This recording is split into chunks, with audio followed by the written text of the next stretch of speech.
Basically किसानले गर्ने गल्तीहरू चाहिँ धेरै छन्, तर पनि म तपाईँहरूलाई 3-4 वटा जुन चाहिँ इम्पोर्टेन्टली गरिराखेको हुन्छ। जस्तै एउटा चाहिँ के गर्छ भने किसानले चाहिँ तपाईँको माटो परीक्षण नगरिकन चाहिँ उहाँहरूले चाहिँ खेती गर्नुहुन्छ। यसले गर्दाखेरि चाहिँ हामी चाहिँ के हुन्छ भन्दाखेरि जुन चाहिँ अघि पनि मैले तपाईँलाई भन्दै थिएँ होइन, जुन चाहिँ हामीले रोड म्याप बेगरै हामी कता जाँदैछौँ, हाम्रो त्यो डेस्टिनेसन बेगरको यात्रा गरेको जस्तो हुन्छ। एउटा त्यो गल्ती हामीले गर्नु हुँदैन।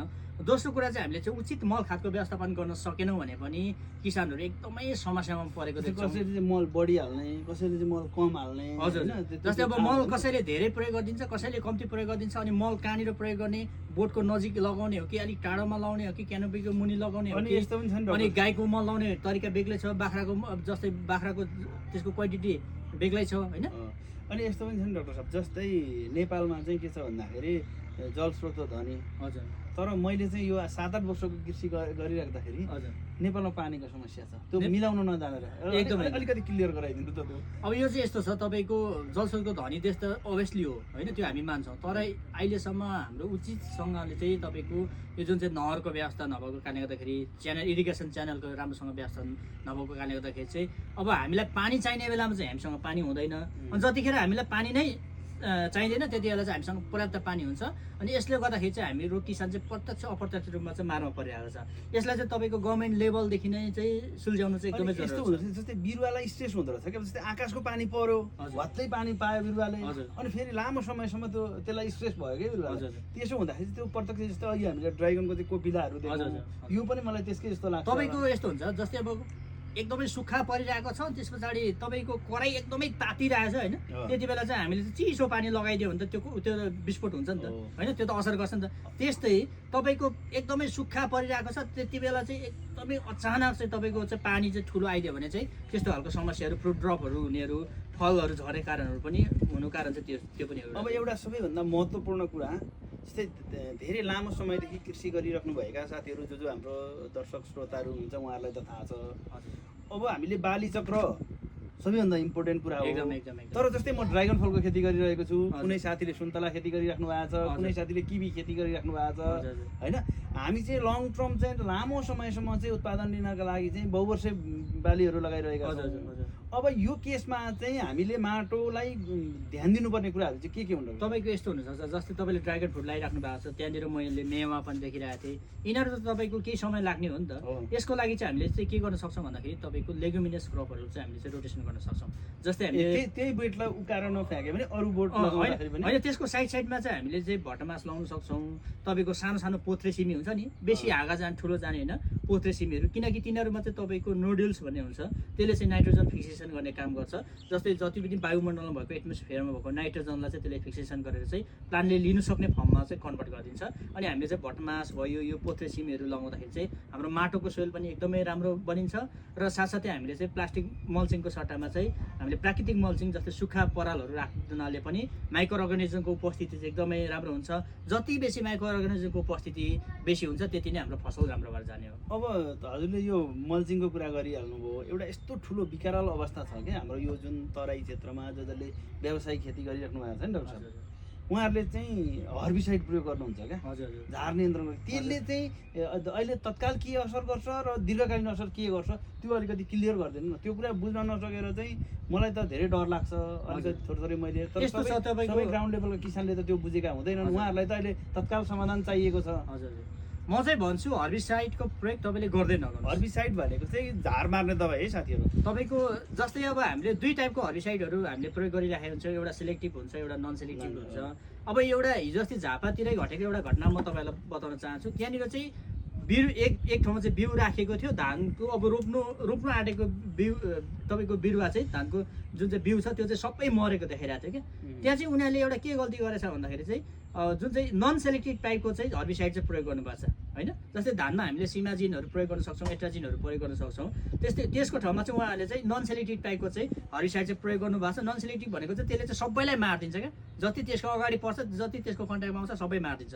तर त्यसको ठाउँमा चाहिँ हामीले चाहिँ नन सेलेक्टिभ टाइपको चाहिँ हर्बिसाइड चाहिँ हामीले प्रयोग गर्नु पर्थ्यो। तर म चाहिँ भन्छु तपाईँले हर्बिसाइड प्रयोग गर्दै नगर्नुहोस्, किनकि त्यसले चाहिँ हामी त्यो इको फ्रेन्डली छैन।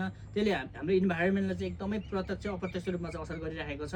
त्यसको ठाउँमा चाहिँ बरु हामीले चाहिँ प्लास्टिक मल्चिङहरू गर्न सक्छौँ। सक्छौँ, अर्को तपाईँको नेचुरल मल्चिङहरू गर्न सक्छौँ, हामीले झारहरू उखाल्न सक्छौँ, विडिङ गर्न सक्छौँ। आज हामी किन रोगी भइरहेका छौँ भन्दाखेरि अस्वस्थ खानेकुराहरू खाएर हो नि त। आज हामी व्यायाम गर्दैनौँ, बरु हामीले काम गर्ने नि होइन, यस्तो कुराहरूमा चाहिँ ध्यान दिनु एकदमै जरुरत छ। कृषिमा सफल हुनका लागि म तपाईँहरूलाई एउटा महत्त्वपूर्ण कुरा हजुरहरूलाई म बताउँदैछु। त्यो भनेको चाहिँ के हो भने उहाँ डाक्टर पेमाले चाहिँ सिक्किम युनिभर्सिटीबाट चाहिँ पिएचडी गर्नुभएको छ, तर उहाँ चाहिँ मेरो सर होइन। जब हामीले चाहिँ कृषि प्राविधिकलाई सर भन्छौँ, जागिरे सम्झिन्छौँ, तबसम्म चाहिँ नेपालको कृषि सफल हुँदैन। उहाँहरू चाहिँ हाम्रो साथी हो। हामीलाईसँग चाहिँ वातावरणसँग लड्नका लागि, रोगसँग लड्नका लागि, उत्पादनसँग लड्नका लागि, बजारसँग लड्नका लागि चाहिँ किसान र कृषि प्राविधिकको चाहिँ एउटा चाहिँ सम्बन्ध भनेको चाहिँ प्रगाढ हुनुपर्छ, साथीको जस्तो हुनुपर्छ, नङ्ग्रो मासुको जस्तो हुनुपर्छ। त्यो चाहिँ आफैले म्यानेज गर्नुपर्ने हुन्छ। त्यसो गर्यो भने कृषि सफल हुन्छ। अब हजुरलाई चाहिँ कृषि र कृषि प्राविधिकको सम्बन्ध कस्तो हुनुपर्छ, यसले चाहिँ उत्पादनमा अथवा तपाईँको व्यावसायिक कृषि खेती सफल बनाउनको लागि कस्तो भूमिका खेल्छ, त्यो कुरा पनि अलिकति प्रश्न गरिदिनु। हजुरले जुन चाहिँ विषय उठान गर्नुभएको छ त्यो एकदमै सराहनीय छ। किनकि आज हाम्रो जुन चाहिँ रिसर्च ग्याप केमा भइरहेछ भन्दाखेरि तपाईँको प्राविधिकको कुरा हामीले जबसम्म प्राविधिक र किसान अथवा फार्मर चाहिँ साथी जस्तो हुँदैनौँ, तबसम्म हामीले सेयर गरेको कुराहरू चाहिँ उहाँहरूले चाहिँ राम्रोसँग बुझ्दैन। त्यो भएको कारणले गर्दाखेरि हाम्रो सम्बन्ध चाहिँ एकदमै सुमधुर हुनु चाहिँ एकदमै जरुरत छ। जब हाम्रो सम्बन्ध चाहिँ एज अ फ्रेन्डको जस्तो हुन्छ, त्यति बेला नै हामीसँग सिकेको कुराहरू चाहिँ प्राविधिकले सिकेको कुराहरू चाहिँ फार्मर्ससँग पुर्याउनु चाहिँ एकदमै सजिलो हुन्छ। अनि यो जुन उहाँले बताइराख्नु भएको त्यो कुरा चाहिँ एकदमै 100% सही हो।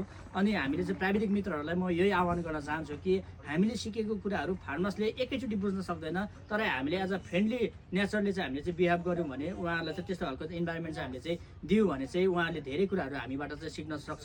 होइन भने चाहिँ हामीले सिकेको कुरा एकातिर रहन्छ र उहाँले सिक्न चाहेको कुरा अर्कोतिर भएर जान्छ। अनि हामी चाहिँ साथीको नेचर हुनु चाहिँ एकदमै जरुरत छ। अब म चाहिँ प्राविधिक साथीहरूलाई के भन्छु भने तपाईँहरूले अफिसमा बसेर जागिर खानको लागि कृषि पढ्नु भएको भने नेपालमा कृषि सम्भव छैन। तपाईँ चाहिँ आफ्नो कृषि कलेजबाट क्यान्टिनमा जाँदा छाता ओढेर जानुहुन्छ होइन, तपाईँ जुत्तामा फोहोर लाग्छ कि भनेर चाहिँ तपाईँ यसरी चाहिँ भाङ्गो पर्दै जानुहुन्छ, तपाईँको खेतमा चाहिँ पाइलै टेक्नुहुन्न भने त्यो किसिमको पढाइले चाहिँ नेपालमा कृषि चाहिँ नै सफल हुन सक्दैन। हामी चाहिँ परनिर्भरतामा बाँच्नुपर्छ। हामीले नयाँ कुराको रिसर्च गर्न सकिँदैन। यसको बारेमा अझ प्रश्न गरिदिनुहोस् न डाक्टर साहब। तपाईँको त यस्तो पनि देख्छु कि म कतिपय सामाजिक सञ्जालमा चाहिँ आफ्ना नानीहरूलाई, तपाईँ चाहिँ एउटा शैक्षिक संस्थामा आबद्ध हुनुहुन्छ, नानीहरूलाई चाहिँ खेतमै लगेर प्रत्यक्ष आफै गएर ट्र्याक्टर जोतेर खनेर एक किसिमको चाहिँ राम्रो माटो बचाउने अभियानदेखि लिएर हरेक कुरामा अवेरनेस गराइराख्नु भएको छ। अब जुन यो मैले भनेको जागिर खाने शिक्षा जुन छ नि, त्यसको बारेमा अझ क्लियर गराइदिनु। अब धेरै जस्तो हामी प्राविधिकहरूले चाहिँ मेन कुरा चाहिँ के गरिरहेछौँ भन्दाखेरि हामी काम त गरिरहेछौँ, तर एज अ जागिर खानुको लागि उहाँले भन्नुभयो जस्तै हामी त्यो जागिरको लागि मात्रै गरिरहेका छौँ। त्यो गर्नु चाहिँ हुँदैन। किनकि हामीले जुन चाहिँ थ्योरिटिकल पनि सिकेका छौँ, प्र्याक्टिकली पनि सिकेका छौँ। र आज बेसी हामीले सिक्नुपर्ने ठाउँ चाहिँ फार्मर्सको फिल्डमा गएर नै हो। जबसम्म हामी फार्मर्सको फिल्डमा जाँदैनौँ तबसम्म हामीले सिकेको सैद्धान्तिक कुराहरूले चाहिँ आज त्यो पर्याप्त हुँदैन। आज चाइना किन अगाडि छ होइन, जापान किन अगाडि छ, कृषिको क्षेत्रमा जति इजरायल किन अगाडि छ भन्दाखेरि उनीहरूको प्र्याक्टिकल नलेज छ। उनीहरूको थ्योरिटिकल नलेज मात्रै होइन, उनीहरूको फिल्डमा चाहिँ एकदमै राम्रो प्र्याक्टिस छ। अनि अब हामीले हाम्रो देशलाई पनि अगाडि लाने हो भने चाहिँ हामी पनि प्र्याक्टिकल्ली चाहिँ हामी फिल्डमा आउनुपर्छ, किसानको कुरा बुझ्नुपर्छ। अब हामीले माथि लेखेर मात्रै हुँदैन, तर एक्चुअली किसानले चाहेको कुरा के हो, किसानको माग के हो, किसानको डिमान्ड के हो, त्यो कुरालाई बुझ्नु चाहिँ एकदमै जरुरी छ।